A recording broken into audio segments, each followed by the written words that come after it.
एक दृढ़ भक्त श्रेष्ठ आत्मा आदरणीय नानक साहिब जी हैं, जिनको परमात्मा बेई नदी पर मिले थे। सुल्तानपुर शहर में पश्चिमी पाकिस्तान के अंदर है वो क्षेत्र। पहले ज्वाइंट भारत था ये सारा, अफगानिस्तान, बलूचिस्तान, पश्चिमी पाकिस्तान, पूर्वी पाकिस्तान और ईरान, इराक तक, गढ़ और गजनीब तक ये भारतवर्ष था। नानक साहिब जी के पहले जन्म सतयुगमय राजा अम्बरीश थे। त्रेता में यही आत्मा राजा जनक हुए और कलयुग में ये नानक राजा जो ना वही आत्मा श्री नानक जी हुए।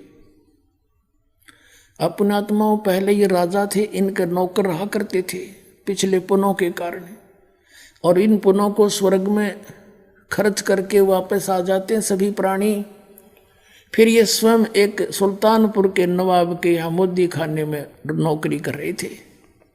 लेकिन ऐसी आत्माएं भक्ति बिना रुक नहीं सकती। एक ब्रजलाल पांडा इनको पढ़ाया करता था, गीता जी को हिंदी भी उन्होंने पढ़ाई थी, ये फारसी भी पढ़े थे एक मौलवी से। इनके पिताजी श्री कालूराम मेहता खत्री यानी अरोड़ा जाति से थे, हिंदू परिवार था इनका। और श्री कृष्ण जी श्री राम के खूब तगड़े पुजारी थे, सभी देवी देवताओं की पूजा करते थे। जब ये सुल्तानपुर में नौकरी कर रहे थे, वहाँ इनकी बहन ब्याही थी। इनके जीजा जी जो थे बहनोई श्री जयराम जी थे, उनके ही सिफारिश से नानक साहिब जी को मोदी खाने की नौकरी मिली थी नवाब के यहाँ। और जयराम जी भी वहाँ नवाब के ही सर्विस करते थे, या जैसे वो अच्छे गणमान्य व्यक्ति थे। नानक साहिब जी प्रतिदिन उसके सुल्तानपुर के साथ से बह रही बेई नदी के ऊपर प्रतिदिन स्नान करने जाते थे और वहाँ बैठकर कुछ देर भगवान का एकांत में चिंतन करते रहते थे। एक दिन परमात्मा सतपुरुष कबीर देव जिंदा महात्मा रूप बना के और नानक साहिब जी के पास गए। नानक साहिब जी से कहा कि हे महात्मा जी, हे भक्त, मैं बहुत भटक लिया, मुझे कोई सतमार्ग बताने वाला नहीं मिला और मुझे कोई मार्ग बताओ। आप बहुत अच्छे भक्त बताए, सभी यहाँ चर्चा है आपकी। तब नानक साहिब जी ने जैसा भी ब्रजलाल पांडे से सुना था वो सारी कथा सुनानी शुरू कर दी। फिर कहा कि अगर तुम मुझे गुरु बनाओ तो गुरु बिन मोक्ष हो नहीं सकता।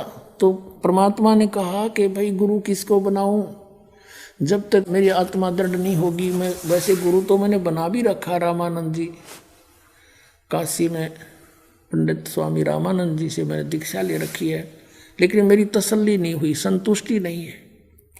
नानक साहब जी कहते फिर मुझे बनाओ गुरु। तो कबीर साहब कहने लगे ठीक है आप गुरु जी, लेकिन मेरी कोई संशय समाधान करो गुरुदेव, मेरी कोई शंका का समाधान करो। बोलो कि ब्रह्मा विष्णु महेश की क्या स्थिति है, क्या ये जन्मते मरते हैं या इनके कोई माता पिता भी हैं? तो जैसा उन्होंने सुन रखा था ब्रजलाल पांडे से और जैसा भी हिंदू धर्म में प्रचलित है, ये लोक वेद सारा सुना दिया। ये अजरो अमर हैं, अविनाशी हैं, इनके कोई माता पिता नहीं, श्री कृष्ण जी सर्वश्रेष्ठ हैं और श्री कृष्ण जी ने गीता का ज्ञान दिया, ये अनमोल ग्रंथ है। कबीर साहब ने कहा जी कुछ फिर उस अनमोल ग्रंथ के कुछ वचन सुना दो। फिर वो नानक साहिब जी ने कुछ जो श्लोक याद थे वो सुनाए। फिर कबीर साहब ने उसके ऊपर कहा कि आप श्री कृष्ण जी कहते हो, श्री कृष्ण जी ने गीता बोली। हाँ श्री कृष्ण जी ने बोली। तो आप श्री कृष्ण जी को अजरो अमर बताते हो, उनकी जन्म मृत्यु नहीं होती? कि हाँ बिल्कुल सही है, नानक जी बोले। अब जिंदा फकीर बोला, कबीर परमेश्वर जिंदा रूप में विराजमान थे कि आपके गीता ज्ञानदाता चौथे अध्याय के 5वें और 9वें श्लोक में, दूसरे अध्याय के 12वें श्लोक में और 10वें अध्याय के दूसरे श्लोक में कहता है मेरे जन्म और मृत्यु होता है। अर्जुन तू नहीं जानता, मैं जानता, मैं जानता हूं। और फिर कहता 18वें अध्याय के 62वें श्लोक में कि तू सर्वभाव से उस परमेश्वर की शरण में जा, उसकी कृपा से तू परम शांति को, सनातन परम धाम को प्राप्त होगा। तो वो कौन है जो गीता ज्ञानदाता से भी अलग है? अब काफी प्रश्न उत्तरी हुई,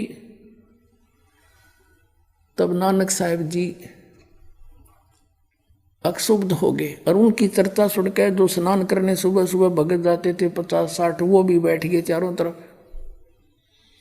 जब नानक साहिब जी की अरुचि देखी, नाराज होते दिखे, परमात्मा उठकर चल पड़े कि महाराज नाराज ना हो, हम तो शंका समाधान चाहते थे, आप नाराज ना, उठकर चल पड़े।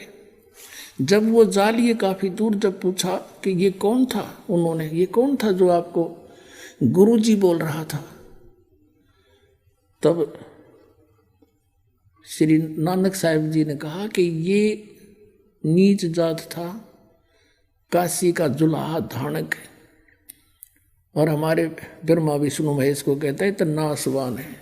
इसको जवाब आया नहीं, उठ के चला गया। तो सब अब अपने काम लग गए। श्री नानक जी भी स्नान करके अपने काम चले गए, लेकिन उनका जख्म हो गया अंदर। एक सच्ची बात कही, गीता आकर देखी दोबारा उन्होंने, कोई बात तो सारी सत्य कहे थे, और मन में यूं कह कि एक बार फिर वो आवे संत भक्त, फिर चर्चा करूं।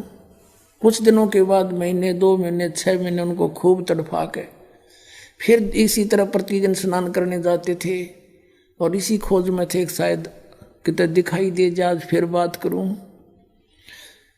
स्नान करने के लिए तैयारी थी, कपड़े निकाल रखे थे, नौकरों को दे दिए थे, वो लिए खड़े थे नानक साहब की। अपना जो नहाने के लिए एक वस्त्र रखते हैं शरीर पे, वही शेष था। इतने में परमात्मा केवल नानक साहब को दिखाई देते। उनकी खुशी का ठिकाना नहीं रहा, जिंदा महात्मा के रूप में आए। और थोड़ी सी दूर नानक साहब भी चले गए आगे कि आओ भक्त, आओ भक्त, आपके इंतजार थी मुझे। वहां पर बहुत से लोग स्नान कर रहे थे, वो देखने लगे कि ये नानक साहब किसको बातें कर रहा है। कुछ एक कहने लगे आप पे कहने लगे भगत आप बोलिया करो, भगत तो भाई ये पता नहीं कौन से मूड में बैठा है। तो दोनों बैठ गए। कबीर साहब केवल नानक साहब जी को दिखाई देते, अन्य को नहीं।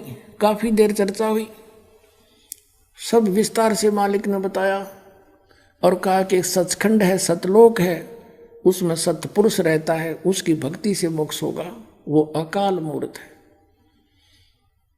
नानक साहब ने कहा कि हमने तो कभी स्वर्ग से ऊपर सुना नहीं। तो कहते हैं नानक साहब जी ने ये शर्त रखी कि आप मुझे ढूंढ दो दरिया में, तो मैं आपको गुरु बना लूंगा, तेरी सारी बात सुनूंगा। ये कहकर छलांग लगा दी दरिया में। कबीर साहब ने वहीं से अंतर्धान किया उनको, और अब सटरी में जिधर से जल आ रहा था उसी साइड में ले गए।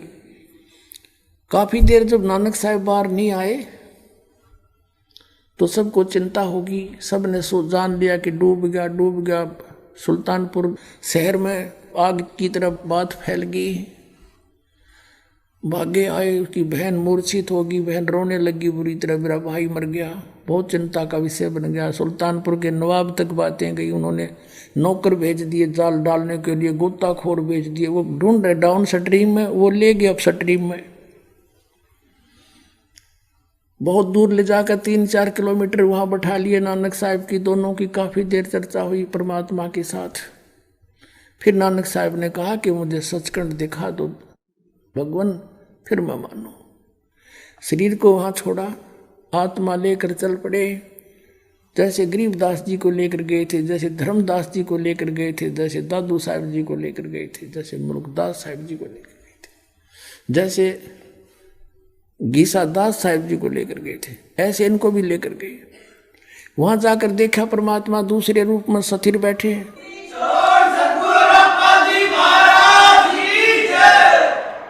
जब परमात्मा ऊपर बैठे हैं ओवरऑल कंट्रोलर के रूप में, करोड़ सूर्य मिला दे करोड़ चंद्रमा, ऐसा चेहरा मालिक का, ऐसा स्वरूप है उनके। एक रोमकूप की ऐसी शोभा है। एक बहुत बड़े गुम्बद में विराजमान है, बहुत बड़े गुम्बद में, जैसे मंदिर नुमा गुम्बद होता है, बहुत बड़ा, पूरी पृथ्वी से भी बड़ा। इस पृथ्वी ने सीधा कर दे, ऐसे गोल नहीं। और इतना बड़ा गुम्बद मालिक बीच में बैठे हैं। वो जिंदा महात्मा के रूप में परमात्मा साथ से लेकर गए आदरणीय नानक साहिब जी को। तो वहां क्या देखा कि भाई रब तो ये है जड़ा तकत पे बैठा, और यो यहाँ का जो कबीर है, ये बाबा कबीर जिंदा यहाँ का कोई गण है। क्योंकि कबीर साहब जिंदा महात्मा के रूप में गए थे नीचे से, तो चौर करने लगे अपने दूसरे रूप पर है। तो सोचा ये सेवक होगा बाबा जी जो जिंदा नीचे आया है। इतने में तेजो में शरीर खड़ा हुआ, कबीर जो नीचे से गए थे जिंदा महात्मा वाला शरीर विराजमान हुआ, और वो तेजो में शरीर जो रब दिखाई दे था वो लगा चौर करण जिंदा वाले रूप पर। नानक साहब सोच ही रहे थे भाई बाबा जी जिंदा महात्मा पे और रब चमर करता है, ये कैसी अजीब लीला इनकी। इतने में तेजो में शरीर और परमेश्वर कबीर साहब जिंदा वाले शरीर में समा गया, एक रह गई।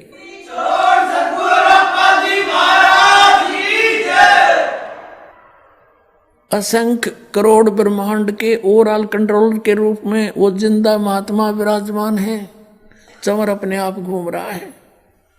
नानक साहब जी देख रहे हैं कि ये तो सचमुच रब ही था जो नीचे गया था, ये काल मूर्त स्वयं ही था।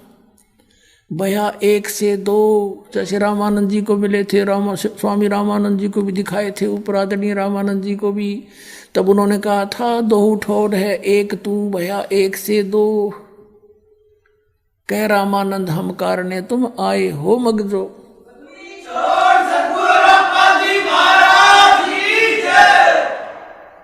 और यही आदरणीय नानक साहिब जी के साथ घटना घटी।